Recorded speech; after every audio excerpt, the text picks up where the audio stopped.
Este tópico, então, chama-se Como saber a odd justa. Não há uma fórmula científica para nós sabermos a odd justa a cada momento. E acrescento eu, ainda bem, porque se houvesse uma fórmula científica para saber a exata probabilidade de determinada equipa ganhar um jogo a cada instante, não havia apostas. Não havia odds de valor. Há apostas porque quando nós apostamos a favor de determinado acontecimento, há alguém que está a pensar exatamente o contrário de nós e está a apostar contra nós.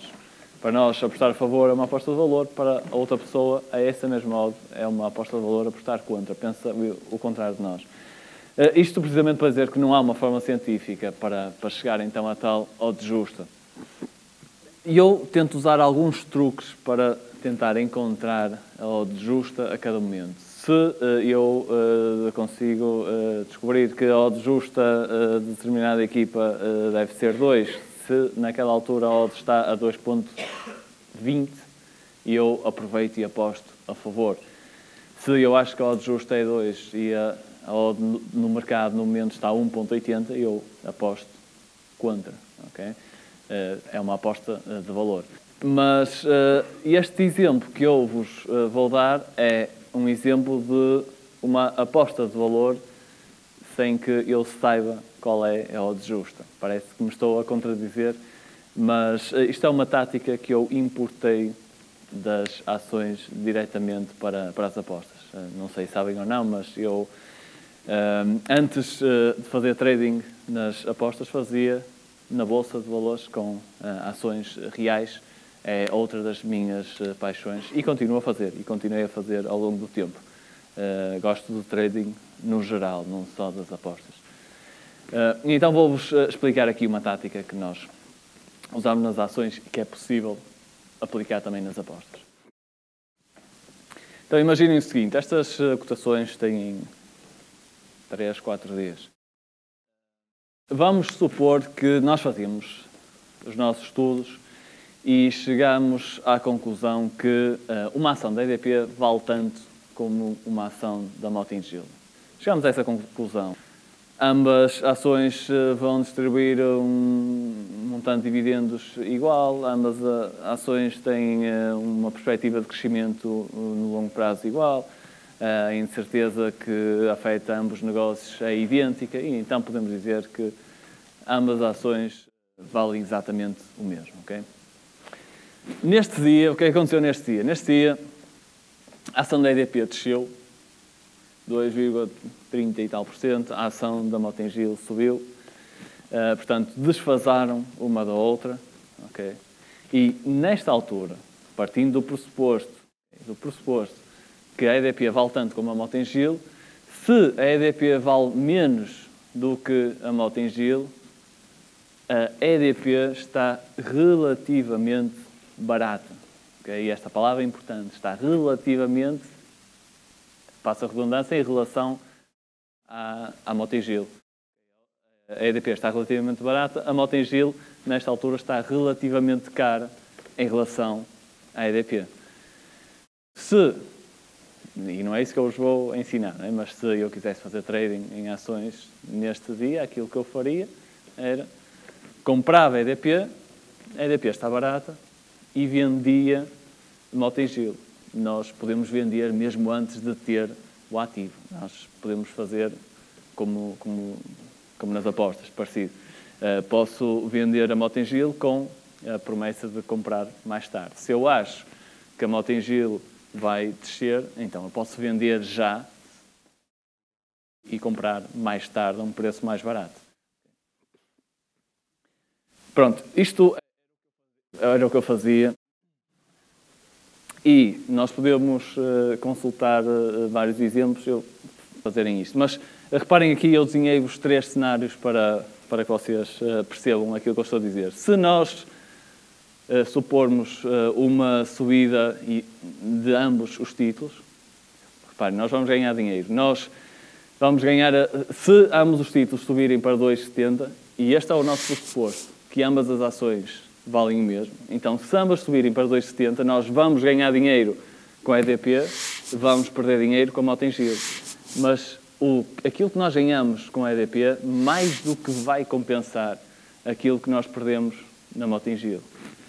E, na verdade, qualquer que seja a variação que nós consideremos, uma variação média aqui para um valor médio, ou se ambas descerem, nós vamos ganhar sempre o mesmo montante. Okay?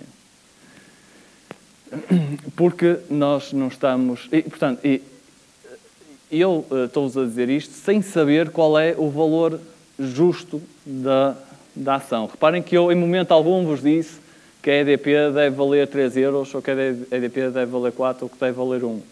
E eu até posso não saber qual é a cotação justa para a EDP ou para a Motengil. Mas se sei que quer a EDP, quer a Motengil valem o mesmo, então eu tenho a oportunidade de fazer trading com estas duas ações. Dito isto, nós podemos aplicar este raciocínio com as apostas, que é o que nos interessa. Okay? Um exemplo real, mais uma vez. Às vezes, eu não consigo saber num jogo qual é a odd justa para determinada equipa. Pode ser difícil. O Benfica está a jogar contra o Porto, faltam 10 minutos, qual é a probabilidade do Benfica ganhar? Não sei. Pode ser difícil de calcular. Mas pode ser mais fácil de perceber que a probabilidade do Benfica ganhar é maior do que a do Porto ganhar. Ou ao contrário. Okay? Este raciocínio, por vezes, pode ser mais fácil de fazer. Então, se eu fizer esse raciocínio, se eu acho que a odd do Benfica deve estar mais baixa do que a odd do Porto, porque é mais provável o Benfica ganhar, e se no mercado estiver ao contrário, eu ganho valor em apostar a favor do Benfica e contra o Porto. Aconteça o que acontecer, partindo do pressuposto que o mercado me dá razão e, efetivamente, a odd do Benfica em algum ponto fica mais baixo do que a odd do Porto, nós ganhamos dinheiro com a aposta. Vou-vos dar um exemplo. Isto foi o primeiro prognóstico escrito ao vivo que eu fiz. E o Real Madrid, nesta altura, tinha ido jogar a Lyon. Já agora um parênteses, eu lembro muito bem deste prognóstico. Eu não ia trabalhar com este jogo. Estava a vir precisamente de Madrid. E, enfim, estava a ler o meu jornal no avião. Eu aqui em Portugal não tenho certeza como é que é, mas lá os jornais espanhóis vem impressa a cota, portanto, a probabilidade das casas de apostas para cada jogo. Aqui também, eles já têm isso ou não? Pronto, ok. Então aqui também.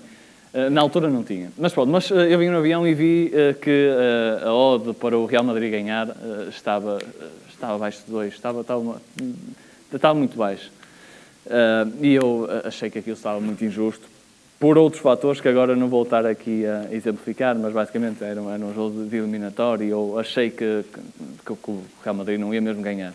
E estava tão desajustado a odd que eu escrevi o prognóstico no avião e quando cheguei ao Porto publiquei o prognóstico. Mas depois até acompanhei o jogo a partir do Porto com os colegas da academia. Portanto, vocês podem consultar este prognóstico, que é o prognóstico do Real Madrid-Lyon. Nesta altura, então, como era um jogo de eliminatória, o Real Madrid adiantou-se no marcador e depois o Lyon empatou. Nesta altura, o Mourinho, que era o treinador do Real Madrid, eu tinha a certeza que ele não ia querer correr riscos desnecessários. 1-1, apesar de tudo, era um bom resultado. E o que o Mourinho iria querer fazer era garantir que o Lyon não ganhava o jogo, sobretudo isso, para chegar a Madrid e resolver o jogo lá. Enfim, como estava o jogo 1, até o 0-0 servia ao Real Madrid lá em Madrid. Mas não ia atacar nessa altura. Mas depois do jogo depois do gol do Lyon, a odd estava 8.4 para o Real Madrid e 15.5 para o Lyon. A acontecer um gol nesta altura só podia ser do Lyon. Okay? Era o Lyon que ia tomar conta do jogo e era o Lyon que ia aproveitar os últimos minutos para tentar marcar um gol e aproveitar o fator casa para se adiantar na eliminatória. Okay? Então, isto está trocado. Isto devia estar ao contrário. Okay. Não faço ideia qual é a odd para o Real Madrid ganhar naquela altura, devia estar 85, 86, 86 minutos. Qual é a odd para o Real Madrid nessa altura? Olha, não sei, é difícil calcular, não sei. Sei lá, não sei, 8, 12, 13, 15, não sei, anda por aí. Mas de uma coisa eu tenho a certeza, e de Lyon, olha, também não sei, não faço ideia. Sei que é mais baixo, mas também não sei exatamente quanto. Agora, sei exatamente isso. Sei que esta odd do Lyon tem que estar mais baixa do que o do Real Madrid, ok? Pronto, não foi exatamente isso que eu disse aqui para fazer, mas é um exemplo onde isto resulta. Se nós tivéssemos apostado, então, a favor do Lyon, que está relativamente mais alta do que a do Real Madrid, e contra o Real Madrid, que está relativamente mais baixa do que o Lyon, nós íamos ganhar dinheiro, mesmo que o Lyon não marcasse gol, partindo do princípio que isto depois trocava, que foi o que acabou por acontecer. Okay? Pronto, conforme previsto, 3 minutos depois, reparem, 3 minutos depois, a odd do Real Madrid ultrapassou o Lyon. Okay? Pronto, e tenho aqui exatamente o mesmo raciocínio que apliquei nas ações e que acho que era mais simples de entenderem do que... Se calhar confundi-os mais, não sei. Mas é exatamente o mesmo raciocínio das ações, ok? Nós podemos supor qualquer variação que vamos ganhar dinheiro. Neste caso, não ganhamos o dinheiro igual, porque... Por várias razões, porque mexe o conceito de responsabilidade e porque, à medida que o tempo passa, as odds vão subindo cada vez mais e quanto mais tempo passar, menos dinheiro nós vamos ganhar. Conselho, não é? Então, quando nós pudermos, melhor é nós conseguirmos fechar a nossa aposta o mais cedo possível. Mas podem ver que qualquer cenário que nós façamos, se ao do Real Madrid subir, nós vamos ganhar dinheiro, se ao do Real Madrid descer, vamos perder dinheiro. Eu não considerei aqui nenhum exemplo com ao do Real Madrid descer, porque estamos aproximados do final, é provável que a odd suba.